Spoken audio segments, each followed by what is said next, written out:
Hello again, welcome back to another film review. Today's film is going to be the more recent version of The Jungle Book, which is the Disney CGI / live action version. And I recently watched that.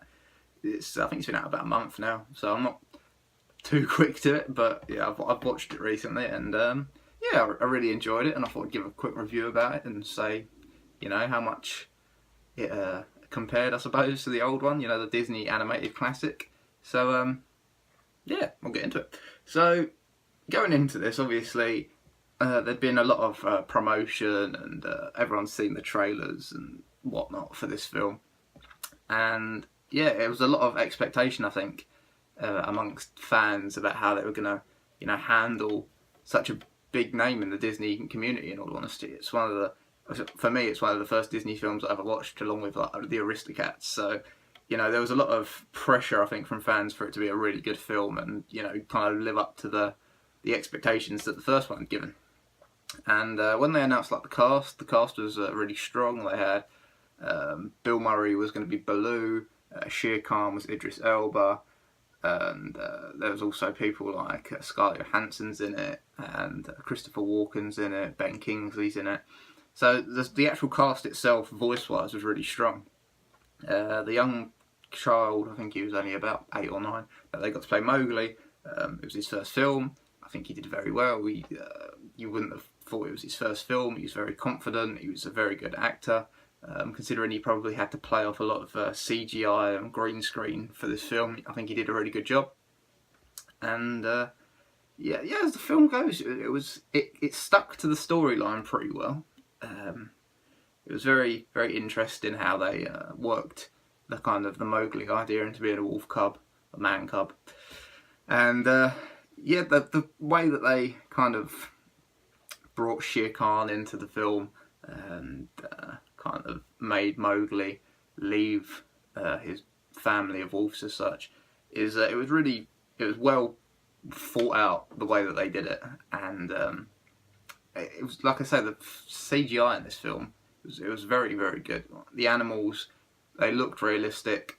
The way the mouse moved looked realistic as well. Obviously, animals don't talk, but if they did talk, I'm pretty sure they'd move their mouths like they do on this film. And it was a really good marker, I suppose, for what Disney seems to be going for now, which is they seem to be going for a lot of live action films. Recently Beauty and the Beast got announced to be the next live action film that they're making, which has got Emma Watson in it, who's of course in Harry Potter. And it seems to be the direction that they're going down now, that they're kind of redoing all the classics, but as live action films. So that's an interesting way for them to, go. Obviously, they've always really been an animation company. It's only through recent years that maybe they've bridged into kind of the Marvel universe by acquiring that, and obviously films like Pirates of the Caribbean are Disney films as well. So it's no surprise that they're going down that route, but this was the first kind of the marker, and this had to be the first film that really did well, so that the next few could kind of flourish as such. And it did a really good job. Baloo is hilarious. Bill Murray is the perfect actor for that role.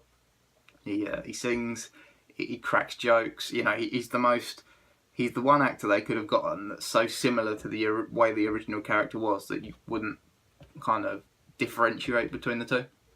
And he sings Bare Necessities, so who can go wrong? They float down the river, they sing Bare Necessities. What can you not like about that? Bill Murray has got a lovely little singing voice as well, bless him. He did really well.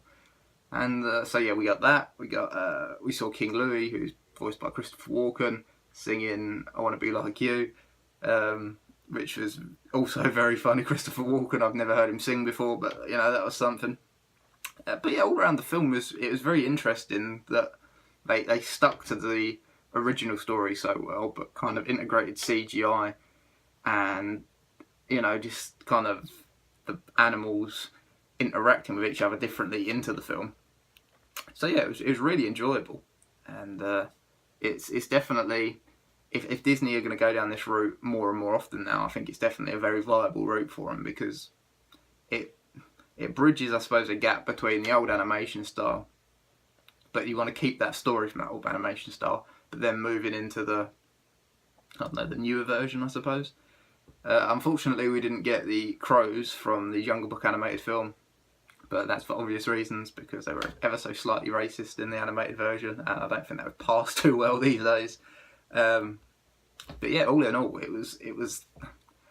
I obviously the Jungle Book animated film from the 50s or the 60s is always going to be better in my eyes, but this film, it passed my expectation for what it was going to be. When it first got announced that they were doing a kind of live action Jungle Book, I was kind of skeptical, because you don't want them to mess around with great films, and it's like when they make a sequel to a film that doesn't need a sequel, or they just force it because they want to make more money. Like with, I don't know, Star Wars 1, 2 and 3, they forced those films and they were just not great, and they didn't have the legacy, and they didn't continue the legacy of the first 3. So it's obviously difficult for, I don't know, Disney to make a newer film out of an older film, but I think they, like I say, they did a really good job of this one, so I was really happy with it. Like I say, Baloo was great, Bagheera, Shere Khan, it was really, like, Idris Elba makes a really good Shere Khan. It's like his voice really lends itself to that character, and he brings kind of an ominous presence to a tiger, which obviously tigers are ominous by themselves because they're big, scary looking things, but yeah, his voice really fits that role, and like, Ben Kingsley really fits Bagheera because it's kind of a mentoring sort of voice. He's got that kind of voice that you listen to and you pay attention to. And Scarlett Johansson was a snake, so that was a bit weird, but yeah, there we go. I'm not sure about Scarlett Johansson as a snake. I'm not gonna lie, very strange. But yeah, overall, I think I'd give this film kind of a 4 out of 5. Like I say, it was a solid film, and it stuck to the original script really well, apart from the ending, which was slightly different, but that's fair enough. And yeah, it was a solid film. The CGI was really good.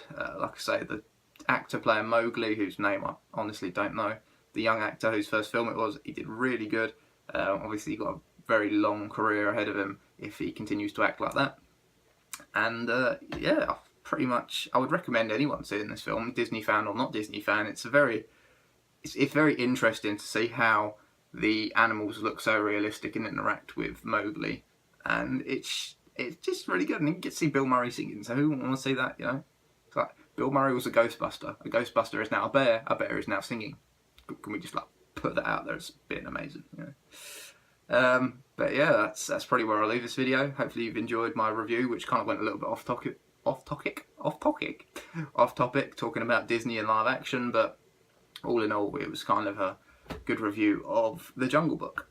And yeah, hopefully you've enjoyed. Hopefully it makes you go and see it, because it is a really good film, and it's well worth either paying to see or waiting until it comes out on DVD, which is probably going to be like in a week's time though in Disney now, because DVDs just get pumped out. So yeah, either way, I'd really recommend seeing it. And yeah, hopefully you've enjoyed, like I say, and I'll catch you next time. See ya.